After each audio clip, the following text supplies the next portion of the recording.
some friend or some relative you have that you think went to hell was able to come back and testify to you of how bad it is, that you wouldn't believe them any more than you believe me. There will be no preacher in hell to tell you how to escape the torment. It will be too late after you are there. And if there was one there to tell you, it wouldn't help you because you can't get out.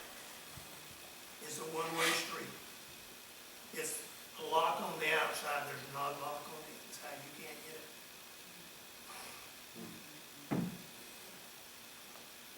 Now you can, here's what you would like to hear today. You would like to be able to listen to all those positive thinking, motivational speakers that you've heard. You'd like to be able to do that all you want. They can make you feel good for a period of time. But let me ask you the question. What will you do and to whom will you lean on when the bad times come? And they will come. Who will you lean on then? All the positive feelings in the world won't make that doctor's diagnosis go away. It just won't happen. It won't make that late night phone call about your loved one go away. When you're on your deathbed, thinking positive and having good feelings won't get you into heaven. When that time comes, you will need a Savior, not a positive motivational speaker.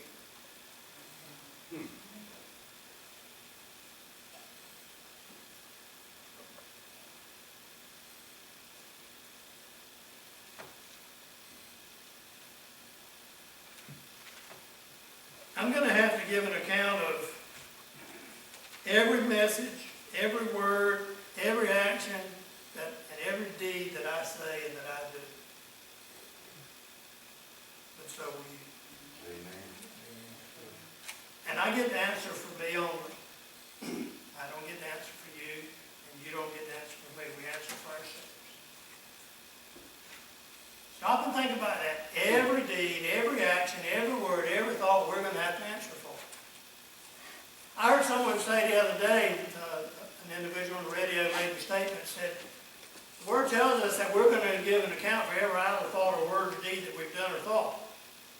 He said, maybe that's the reason we'll stay in heaven forever, because we got a lot of words to back up and to apologize for that we've said to other people.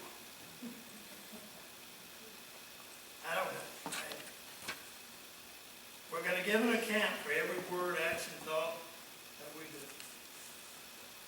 You will have to give an account of how you receive this word today.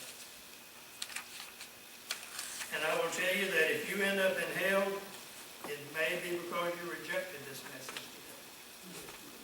You need to know that.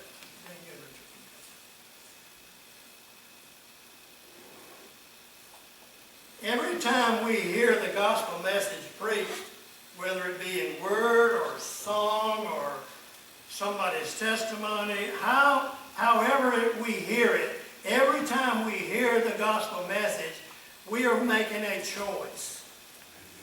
And we're either accepting Jesus Christ or we are rejecting Him. You can say, well, I'm not rejecting Him. If you're not receiving Him, you're rejecting Him.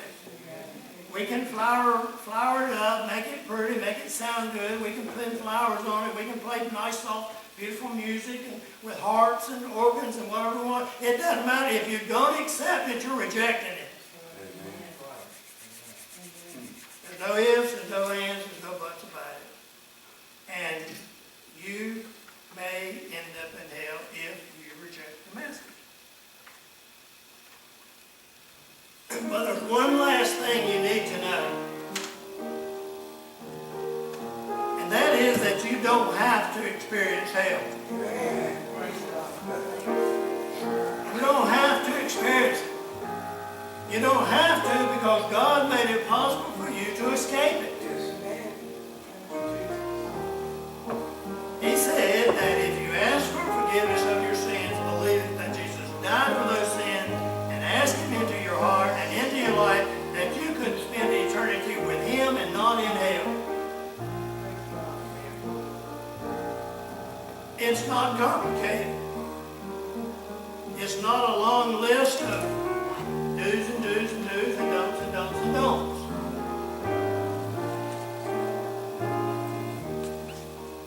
Now, if you join this church, like most other churches, I will meet with you and go over our doctrine, our articles of faith, and ask you if you agree with them, and we'll talk about those, and if so, then you can be accepted as a member of this church. And if you don't agree with them, I don't think you ought to join, but I'm not sure why you'd want to go to a church and participate in something you don't agree with. That's the second message. It's none of that in being a member of the kingdom of God.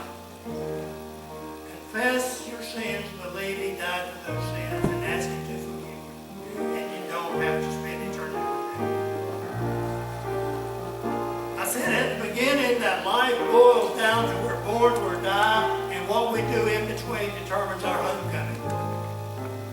If we accept Jesus Christ in our life, whether we reject it, your homecoming depends on your decision. I've heard funeral after funeral preached where the preacher tried to preach the dead person into hell. I shared with you earlier that once you're died, then there's a second death. It's the word of the man once died, and after that the judgment. The preacher can preach until it's blue in the face. It's not going to get you into heaven if you didn't accept Christ prior to your death. I'm sorry. I've had to talk with family members when they've asked me to preach their loved one's funeral and say, look, this is what I believe, and if you're looking for me to do that, I can't do it. I'm sorry, I just got to be honest with you. Your homecoming depends on your decision down here before. Now, I didn't spend much time on the salvation part of this message this morning compared to the part that I spent on hell. And that's the way God works also. Let me explain what I'm saying.